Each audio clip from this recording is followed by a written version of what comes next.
Good morning, my brothers and sisters, and welcome to episode 61 of Be With Me.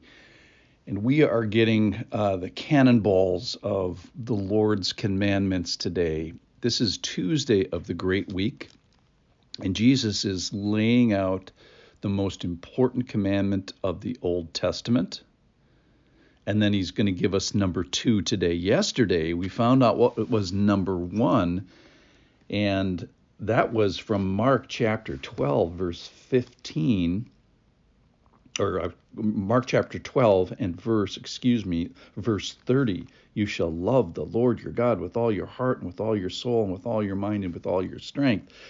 And that was the most important commandment in all of the Old Testament. We went back to Deuteronomy chapter 6, verse 4, where that was, and we found that we have this awesome, transcendent, shiny God. But then he's relational, and he chooses us, and he chooses to be relational with us, and we get to love him with all our soul and mind and strength. The most important command is that you shall love him. So then what's number 2? Well, you can hardly even wait for the answer. He follows it. So this is Mark chapter 12, verse 31. You shall love your neighbor as yourself. There is no other commandment greater than these. So let's turn back. So we did this yesterday. So this is from the book of Leviticus. Hey, do you read the book of Leviticus? Let's find it in the Old Testament. Jesus says this is the number 2 commandment in all of the Old Testament, your big fat Old Testament. This is the second commandment that I want you to be most aware of. And here it is. This is Leviticus chapter 19 and verse 18. I'll just read verse 18. You shall not take vengeance or bear a grudge against the sons of your own people, but you shall love your neighbor as yourself. And then there's a colon. I am the Lord. Interesting, that's not in Jesus didn't quote the whole verse. He left that part off. Probably a good Jew would know that the remainder of that verse, that I am the Lord. So let's talk about number 2, the second most important command in all of the Old Testament. We challenged ourselves yesterday and said, are there stars is there an underline? Have you sweated blood over this verse? Is this the second thing that they teach kids in Sunday school? So Leviticus chapter 19, verse 18, you shall love.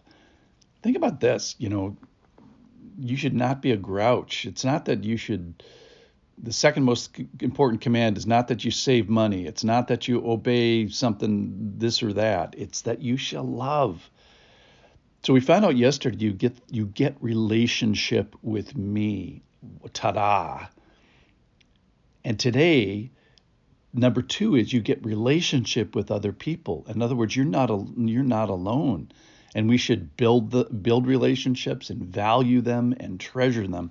I was thinking about the Martian movie, The Martian, excellent book and excellent movie, where basically this astronaut, based on some circumstances, wakes up to find himself alone on Mars.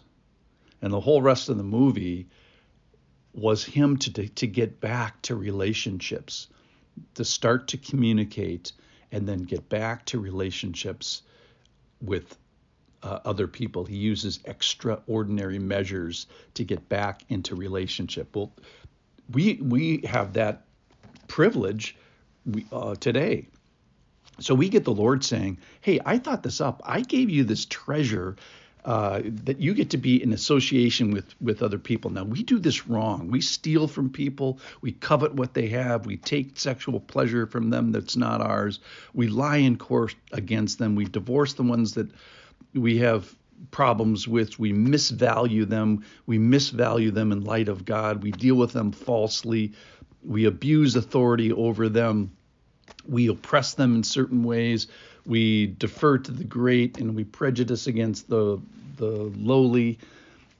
But this passage really teaches us about what Jesus means about this. First of all, he says, in the context, you have to lower the bar as far as who is your neighbor is.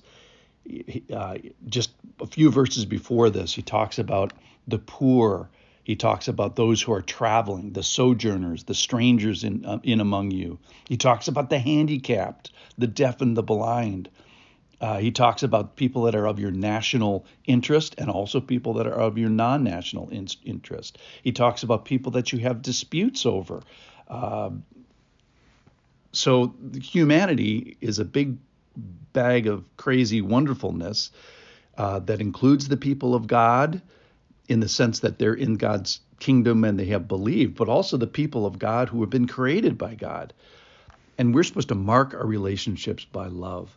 And so how are we supposed to do that? Do it like you love yourself. So he wants us to lower the bar as far as who is our neighbor is. Remember, when they asked Jesus, well, who is my neighbor? And he tells the whole story about the Good Samaritan, that a person is supposed to be marked by compassion and generosity. And then he says, well, how should I love? What is love? And he uses the highest criteria, which is love them just like you love yourself. And I think we should have some compassion on other people because of commandment number 1. They're trying to love God. They're probably doing it poorly, just like you are. And Alexandria Philo, the line is, be kind because everyone you meet is facing a great struggle. Well, one of the struggles we face is against humanity and poverty and money and sex and all the things that we all deal with on a daily basis. But then every human being is also struggling with how are they relating to the Lord. In James chapter 2, they actually call this, the love your neighbor commandment, the royal law. And I think that what's so important here is to associate commandment number 2, love your neighbor, with commandment number 1. And if you go back to Leviticus, it does exactly that because it says, I am the Lord. So don't forget that he is the Lord, and understanding that he is the Lord gives you the horizontal ability to love your neighbor better. Okay, so let's conclude. Let's try to do this right today. Let's love God by loving our neighbor. Who is my neighbor? You know, the lowest of the low, lower the bar for that. And how should I do it? Raise the bar for that. They're in a struggle. So today, let's win the internal battle of affection and compassion and care for our neighbors that are in this struggle with us. Thank you, Lord.